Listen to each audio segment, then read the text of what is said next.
network security, authentication, radius. We'll have a few videos dedicated to authentication and protocols that make it happen.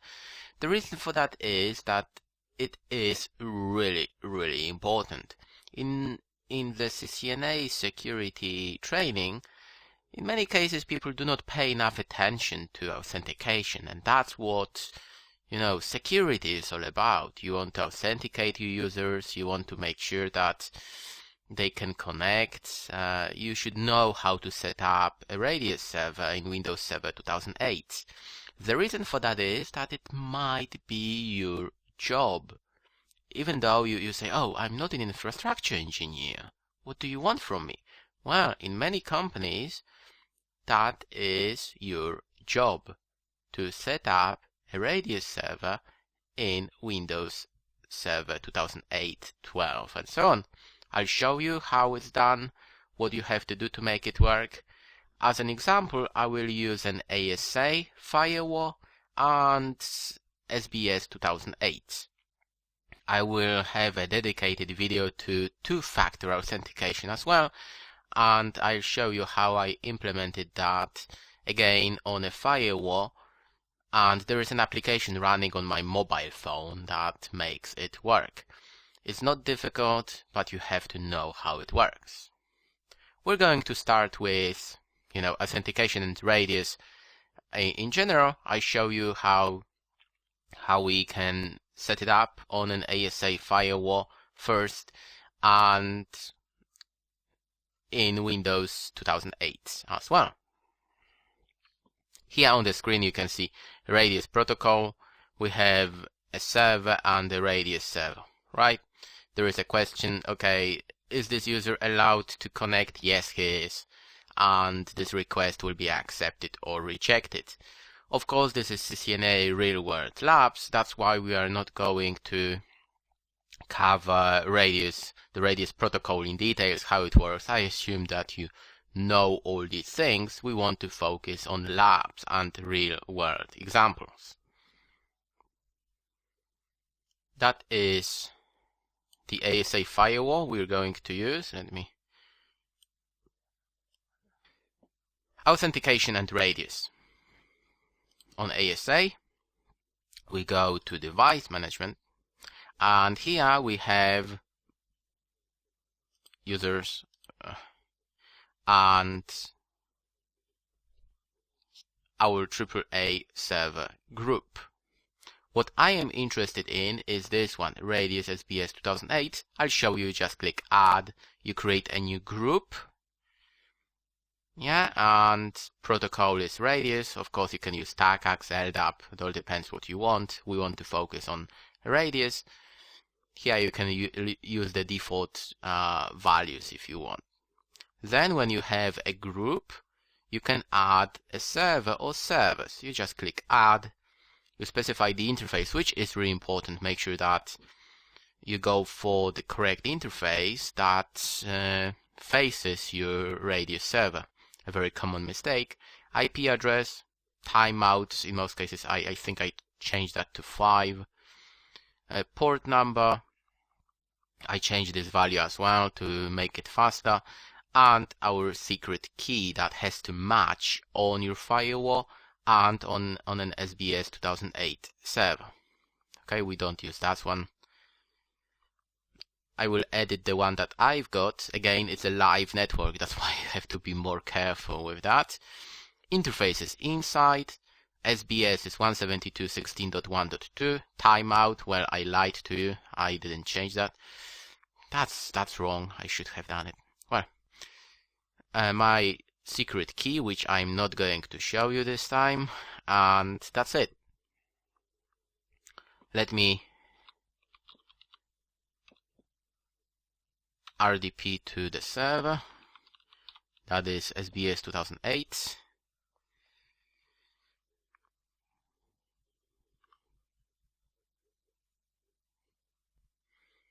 Okay, that's, I don't know, it's something with SQL Server. From time to time what I have to do, I have to go to SQL Server Manager and just restart these guys. I don't know why. I tried to sort it out and I couldn't. It just SQL takes like 4 or 5 gig. Well, I do it once a week and just left it alone. In Windows Server 2008, we go for Network Policy Server. If you don't have it in place, then you have to add it. It's a role in Windows Server 2008. You go to Server Manager. I show you that. Be very careful. Again, that's what I said. In many companies, it is going to be your job. Be very careful. I have done it hundreds of times and I have never broken a server. Still, every time I remember, every time I add a role and on a Windows Server 2008 or 12, it's just like, okay, what if it breaks? What if something goes wrong? Be very careful. Well, careful. It's like next finish, and if it dies, you can say whoops. Okay, you go to roles, and it will show you that one of the roles is NPS, Network Policy Server. Literally, it's next finish. I'm not showing you that because it's literally next finish. No special questions. It's pretty slow.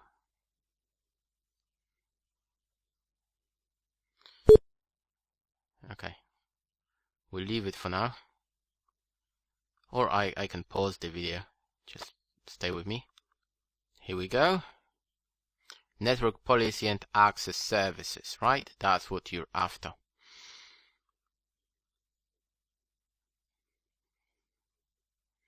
Okay. Here, there are 2, sometimes 3 things that you have to do. First of all, you have to add a Radius client. Okay. You can see I've got 4 clients. One of them is ASA. You just right click here and create a new client. Friendly name is just a name, IP address, and your secret key. That's it. You can leave it as Radius standards. That's what I do for ASA. Not sure if it makes any difference if you go for Cisco. In my opinion, it doesn't if you just use a standard Radius protocol options and nothing fancy. That should be okay. ASA, IP address, Radius standard, and it's enabled, right? Another thing that you need is a network policy, something that will allow you to match the rules that are in place. For my ASA, and that's what you do in the real world, there are 2 things that you want to do, at least 2 things. First of all, that is something you have to do. You have to match an IP address or a friendly name. I'll show you that. It's pretty simple. If you create new, let's do it actually. Let's call it test. It's fine. And here you add conditions. And one of the things that you have to start with is a friendly name or an IP address. I remember that is a tip for you. I know most people go for a friendly name because it makes more sense. Unfortunately, I had some problems with friendly names on this server. I don't remember why, but I remember I had some issues. That's why I decided to go for an IP address. Yeah, but of course you can click here, add, and just say ASA. Okay, friendly name ASA. Yeah, or you could add an IP address. Now, what is really important, and it's optional, however, well, to be honest, I have never seen a network without that. You want to specify a user group. You want to tell that if you want to authenticate, whatever, it doesn't matter why. It can be a VPN connection or wireless to manage a device. Doesn't matter. You have to be in a group. Please remember, it is an Active Directory account. You want to make sure that this user is in a group in a correct group, right? You click add groups, and here you can just go to advanced and search all, and you'll have all groups. You can create a new dedicated group. That's what most companies do. They create a dedicated group, and thanks to that you can have a group for wireless, for, I don't know, firewalls, VPNs, local area networks, and so on. In my case, I use a standard, I think it's a standard built-in group, Windows SBS Virtual Private Networks users. Okay. Here, I think there was one more thing that I want to show you something. I think in the, where was it? Yeah, I think you have to tick that guy. I think it's not going to work if you don't. I do that. I know it's a PAP, but it's local area network. It's not a big issue for me. You can use TACAX if you want to make it more secure. Okay, that is Windows Server 2008. I encourage you to download. You can download a Windows Server 2008 12 and play with it. All you need is VMware or Microsoft Virtual PC, it doesn't matter. You can set it up, play with it, make sure that you enable Active Directory, you have a domain controller, everything that you need for Radius, right? Let's go back to the ASA. On the ASA, what we can do, we can test it, right? I want to authenticate my account in Active Directory is Wi-Fi. That is my VPN account, because I use this AAA group for VPNs. I'll show you that. And it is okay. I will test it again and specify a wrong password. Whatever. And please note, authentication rejected. It's really important. It's rejected. It means that I was able to reach that server and the server said, nah, I don't like it. Something is wrong. I'm not sure if this one is available.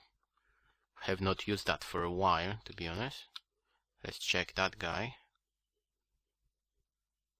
There's a chance it's offline. Can you see how long it takes? Oh, sorry, no, it was rejected as well. That was a bad example. Okay, let's add a new server, right? Inside, let's specify something that does not exist. 1.177. Cisco. I want to show you. You have to apply it. Oh, there is no. That's bad. Preview. Okay. And let's test it. Whatever, doesn't matter. And now it should show us, well, this request has timed out. It's really important to understand the difference because it means I cannot reach that server. It's really important when you have AAA because if you see a message like that, in most cases it will fail over to, for instance, local database or enable password and so on. Do you remember AAA on a router, for instance, when you should add your backup solution, right? For instance, you go for Radius and then you follow it. You say, well, just in case use local. And that's the only moment when it's going to happen. Please remember that if the password is if the username does not exist or password is incorrect, it will not fail to the local database. Okay, let me delete that guy. Okay, that's how you add it. Yeah, it's again really important. I have made a mistake here hundreds of times, maybe not hundreds, but many times. Please remember to specify the correct interface. It's really important if you have 50 or 60 interfaces, sub-interfaces, DMZ, and test it straight away.